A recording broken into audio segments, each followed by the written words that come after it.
Kumusta guys at mga katendera?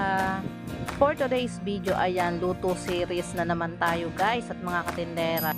At yun nga, inutusan ko ang aking asawa na bumili ng halagang 200 piso na karne ng baboy. At nang mahugasan ko nga po, ayan, isinalang ko na nga po, pakukuloan ko muna siya.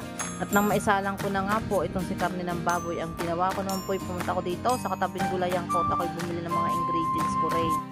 Kaya ayan, meron po akong patatas, saging, beans, repolyo, carrots, at saka yung mga etc. pang aming ilalagay na panghalo. So ito na naman po ang nakakatuwa sa aking ginagawa, ang mabilisang trabaho. At iyan, kabilis ko nga hong nagtalop ng patatas at carrots, pati nga ho yung beans. At nang akin nga hong natalupan, ay diyan hinugasan ko at ginayat ko na ho isa-isa. Ay kabilis ho, diga? Ay kung iyan ho ay yung normal na video ko, ay tunay na pagkakahaba ho malamang ng aking video. At na matapos nga ho, yan namang saging na saba ang aking isinunod. Tinalupan ko na ho, ginayat. At iyan na nga ho, akin na ho bahagyang ipinirito lahat ng aking panghalo.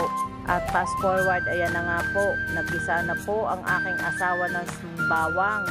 Ngayon ho ay hindi ho yata makatiis, abay nakialam na ho ang aking asawa. Kaya siya ngayon na naghahalo at ako'y taga-video. Ay siguro nga ho'y gutom na rin, kaya ayan. Yan ho ay pag siya ang nagluto ay talagang mabilisan ng galawan. At niluluto-luto lang ho itong ating bawang. Ngayon nga ho inilagay na rin ho ang sibuyas. At sa pagkakataon ho iyan, inilagay na rin ho ang tomato sauce. Kayo ba may idea na guys at mga katindera kung ano kaya ho yung aking lulutuin iyan. At kung kayo naman may idea na at nakaabot na kayo dito sa part na ito ng aking video, ay paki-comment nga ho kung talagang alam na ninyo. Bali guys at mga katindera, ay ito ho ang isa sa paborito ko rin pagkain, lalo na ho sa handaan. Noon naman ho talaga, ay ako'y nakakatikim lang ho niyan ay pagka may mga okasyon.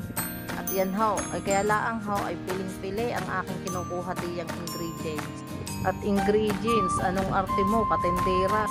Yun ho, pinakahalahok niya ang aking lulutuin iyan ay talagang yun ho ang gustong-gusto ko. Basta mamaya, abangan nyo na lang ho guys, mga katindera kung ano yan. At matapos nga ho, na maluto namin yung tomato sauce at tomato paste, ayan, inalagay na ho namin yung aking mga pinaggagayak kanina at pinagpipritong gulay. Ako naman ho, napakadalang din nga magluto ng gayan. Kaya pag ho ako'y nakapagluto, ay talaga naman ho, isang bagsakan laang. Ay siya, sige, sasabihin ko na nga ho kung ano ba itong aking minong ito. Ito ho ay yung tinatawag namin puchero. Ngayon ho, hindi lang naman ho baboy ang pwedeng puchero, kundi ho isda. Pwedeng din ho, ano gayot, nabubulaw. Kung ayaw din naman ho ninyo ng isda at baboy, ay pwede din ho ang manok. Nasa sa inyo na ho kung anong gusto ninyong lutuing puchero. Diyos ko po, Rode, ano gang hirap mag voice over, minsan nawawala ang iyong dapat sabihin eh. At yan na nga po, amin na nga po sinabawan. Balang isinabaw ko ho diyan ay yung nasa thermos na at nang hindi na ho yung matagal bago kumulo. At kung kayo naman ho nagbabalak magluto ng ganito, ay di inyo na lang ang sundan iyan kung kaya nyo sundan. Char! At iyan nga ho, naglagay na rin ho kami ng ketchup diyan para naman ho mapula-pula ng kaunti ang ating putserong baboy. Isa lang ho ang wala diyan. Yun ho hotdog ay hindi ho ako nakabili. At yan na nga ho, nilagyan ko na nga ho ng paminta. Nilagyan ko na rin ho iyan ng bechin at saka kaunting asin. Ikatagal ho ng video ay di ako'y nagmadali na magsalita. At ito na nga ho, sasabihin ko sa inyo guys at mga katindera kung anong paborito ko diyang gulay. Ay hindi pala ho gulay, kung anong paborito kong halo. Ay diga ho yung saging na saba. Ay talagang pag yan ho ay nasa handaan, yung putserong iyan, ay talagang hanap ko ho si saging at talagang yan na ho ang gustong-gusto kong kainin. Bali nga ho, yan ho na-post ko ngayon sa aking profile account. Ay may nagsabi na nga ho na ang gusto daw niya diyan ay saging na saba. Ay sabi ko siya, parehas laang tayo. Ang gusto ko rin ay saging eh. Yun din ang paborito ko, kaya pag yun ay marami ang saging na nakalagay ay siya. Ayos ka, saging ka, sabi ko nga. Siyempre gusto ko din naman ho eh yung pinaghaluan niya yung baboy or isda. Sa ngayon ho guys at mga katindera, hindi ho ako nakain ng manok at bawal nga ho, kaya ang talagang choices ko lang na lutuin ay yung baboy at saka isda. choices. Anong arte mo talaga, katindera? May pagayong-gayong pa eh. At syempre hindi ho mawawala diyan pala, ang isa sa masarap din pang palasa diyan ay ang asukal. Dahil ang putsero po talaga ay kailangan medyo matamis po siya. Bali ako'y naglagay din ho diyan ng garbanzo, hindi ko ho alam kung yan ay yun pala. O diga, garbanzo so yan, inilagay ko kung iyan. At saka isang pork cubes.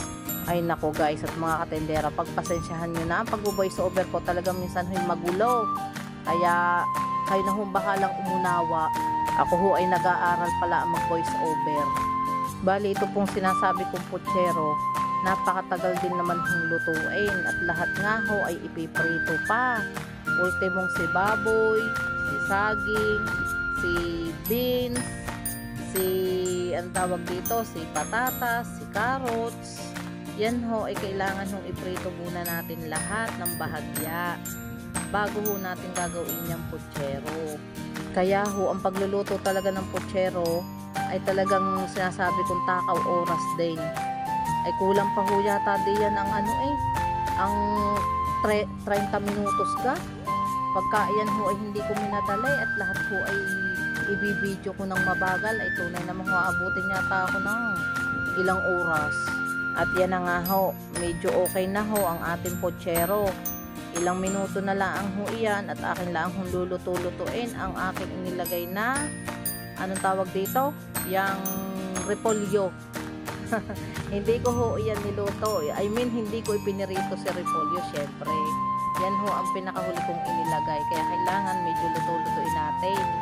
Kaso nga ho, ito si asawa ko ay talagang parang gutom na nga ho. Ay di, minadali na ho niya. At ito na nga ho ang pinali natin. Tayo ho ay kakain na. At ayan pinakita pa nung aking Junakis na magaling ay hirang ay ang baboy. Sabi ko nga ho sa inyo guys, mas gugustuhin pa nilang kumain ng mga ganyang baboy kaysa sa gulay. Ay talaga ho yung aking dalaga ay napakalupit. Sa ngalan ng gulay ay takot na takot ko talaga siyang tumikim ata. Ay katuwa ko naman ho diyan nung sinabi namin kakain na ay kanya-kanyang lapitan masarap daw ang ulam. Kami kagulo pa diyan at pagka nga ho iniikot ko to si camera ko, bigito'y nadilim pagtapat sa kanila mag-ama. Ay yung aking panganay nagpahuli ng pagkain at sabi ko mamaya na siya at walang magtitinda. At ang asawa ko nga ho nauna nang kumain, kaya ayan ako ho ngayon pala ang mag-uumpisa. Ay kain tayo guys at mga katendera. Putserong Batangas po iyan. Sabi ko nga ho sa asawa ko, akin yatang aabutan din sa aking niluto ay puro gulay at saging. Wala na yata ang karne. Kaya iyon, dun sa kanya kinuha, ay di ako binigyan ng isa. Ay di ako nakatikim din ng karne. At iyan na nga po, huhusgahan ko na nga po ang aking niluto na putsero.